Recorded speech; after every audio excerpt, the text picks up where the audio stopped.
So I'm going to be presenting an overview of the structure of SPA. I'll be focusing a lot on some recent work being done by my research group, including Gabe Gauman, who's here at this meeting. A lot of the work I'm going to be showing is from him, and then work by my collaborators in the Center for Lunar Origin and Evolution, or CLOE survey team. And we'll see how all that comes together. Next slide. So I think we're all familiar by now with the basic properties of the basin. SPA is an elongated basin. The floor, as you've seen in Dan's talk, enriched in iron and thorium, telling us a lot about the basin structure and evolution. Next slide. From a geophysical perspective, all of the iron mafic-rich material on the basin floor is telling us about a high density. So we see a high grain density based on remote sensing in the lower right here. And then from Grill gravity data, we calculate the bulk density of the crust, and we see a high bulk density on the floor of SPA as well. And as previous speakers have talked about, the thin but still substantial crust on the floor of SPA, about 20 kilometers thick, combined with the mineralogy, is very consistent with this idea of the differentiation of an impact-generated melt sea. Next slide. In terms of Artemis, one of the big questions is going to be the direction of the impact trajectory. And previous work has really focused on a northward trajectory for the impact. This has been based in large part on the volume equivalence between the crustal deficit within the basin and the crustal excess of the far side highlands. However, subsequent impact modeling really hasn't been able to reproduce this. The distribution of ejecta does not match the distribution of crustal thickness. Notably, the peak crustal thickness of the far side highlands is very oblique to the long axis of the basin. So currently, it appears that the lunar asymmetry is not produced by SPA ejecta. Next slide. There's another really interesting argument based on magnetic anomalies, where there are really strong magnetic anomalies in the northern rim region, which have been plausibly interpreted as a result of projectile core and/or mantle material. I think this is a really exciting idea. It's still a controversial idea. There are alternative interpretations for these magnetic anomalies, and this is an area of active research still. Next slide. In some of my work, I've looked at the alternative possibility that the impact was actually on a southward trajectory, and this is based on the structure of the basin. If we look at some analog basins across the bottom of this figure, we see the Hellas basin on Mars, Chrysium on the Moon, and Sputnik on Pluto. And what we see in these giant elongated basins is that the basins taper or get narrower in the downrange direction as inferred from the geology. So this tapering of the basin seems like an indicator of impact direction. We see the same thing in hydrocode models worked by Robert Citron and Shigeru Wakita on the right there.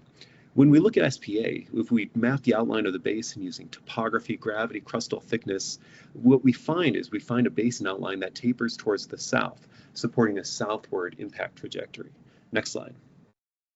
And similarly, when we look at crustal thickness, a profile through the crustal thickness of the basin, Hellas, or as an analog basin, has a more gradual transition in crustal thickness to its surroundings at the downrange end of the basin at the bottom of this figure, whereas SPA has a more gradual transition in crustal thickness at the southern end of the basin, again supporting a southward trajectory.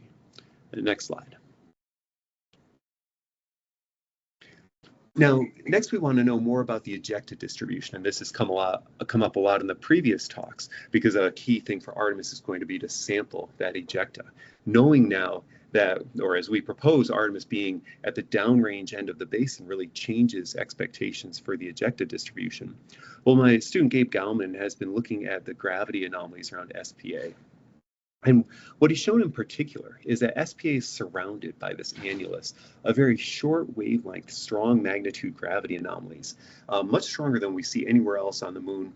And he's shown that this is consistent with, consistent with the distribution of mantle-bearing ejecta. And he's demonstrated this with models and analysis of the gravity data. And next.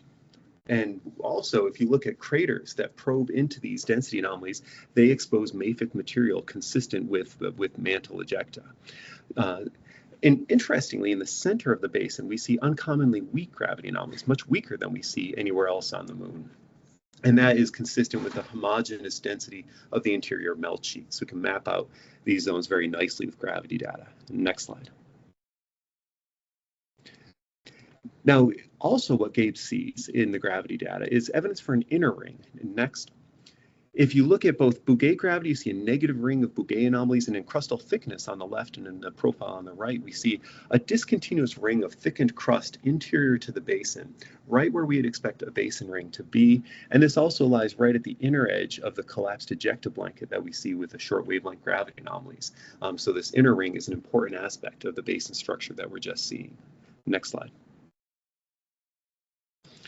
Now, next we'll look at the composition of the ejecta. And what we see looking at thorium data, stretching the data further than what Dan showed you, we see that the western and southwestern ejecta blanket is strongly enriched in thorium, but actually has a pretty low titanium concentration.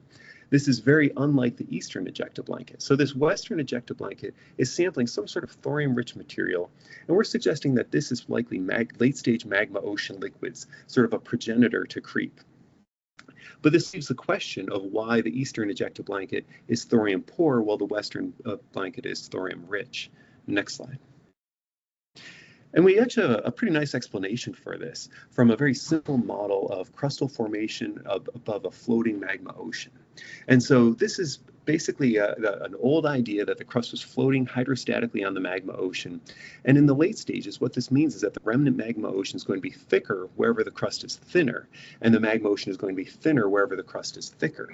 Then we just look at the process of crustal thickening over time and magma ocean crystallization, and eventually the far side highlands with the thickest crust becomes grounded on the cumulant mantle.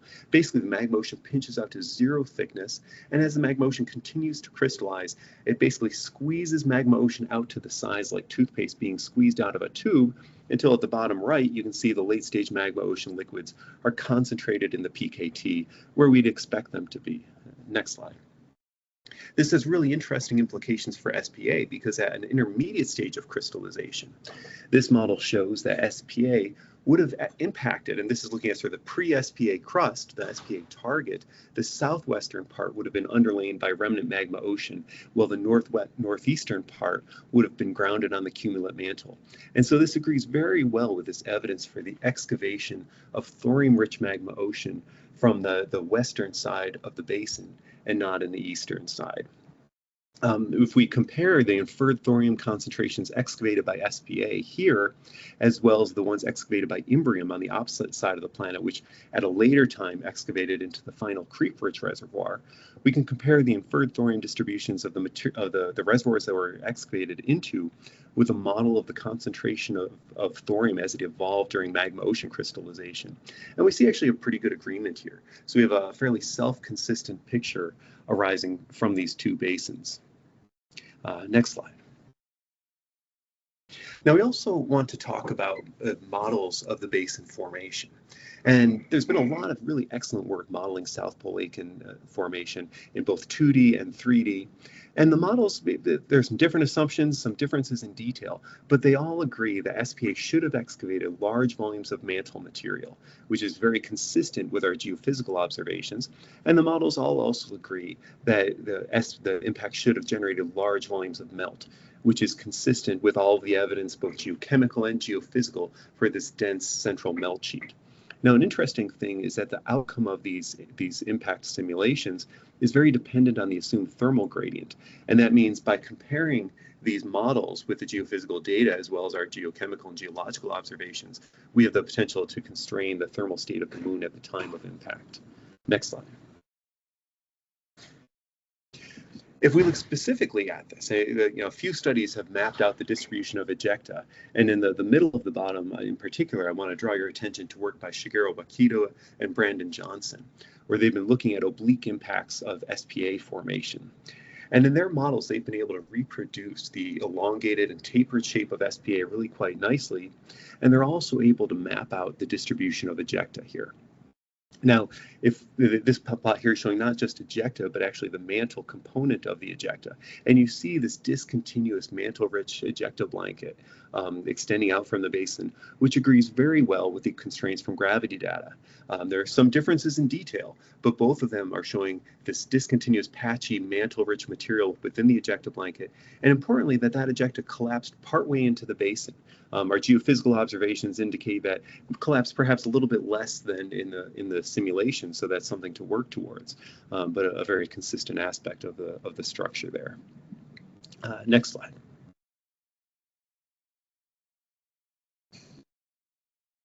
Oh, sorry, next, there we go. And we also want to think about the geodynamic consequences of this impact. And there have been a few studies looking at this. In one set of models, a pair of papers that came out in 2022 looked at the thermal consequences of the SPA impact. Basically, an impact this large would impart a large thermal anomaly into the lunar mantle, and that would then rise, spread, you get divergent mantle flow. It would set up a mantle convection pattern that would eventually converge on the opposite side of the planet. Now, those models suggested that the SPA impact could actually be responsible for concentrating material on the near side in the Procellarum creep terrain, basically displacing these late-stage magma ocean cumulates towards the near side. And we see gravitational evidence for this. The patterns of late-stage ilmenite-bearing cumulates predicted by some of these models are very similar to the patterns of gravity anomalies we see in the PKT.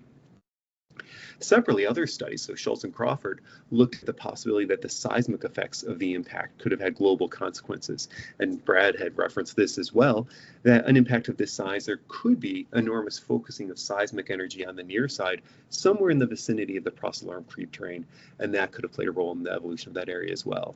Next slide.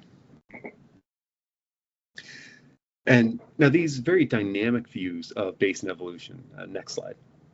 These very dynamic views of the lunar mantle are contrasting with, I'm not sure if there's a lag, but we'll want, there we go, are contrasting with geophysical evidence for a dense zone beneath the southern part of the basin in work by Peter James, which could be a result of the impact, but would indicate a more static mantle. And then lastly, in terms of the geodynamic evolution, the last stage of the evolution of the basin is going to be the relaxation of the basin over time, where SPA may be partially relaxed, but is largely intact today. And that places an important constraint on the very late stage evolution of the basin. Next slide.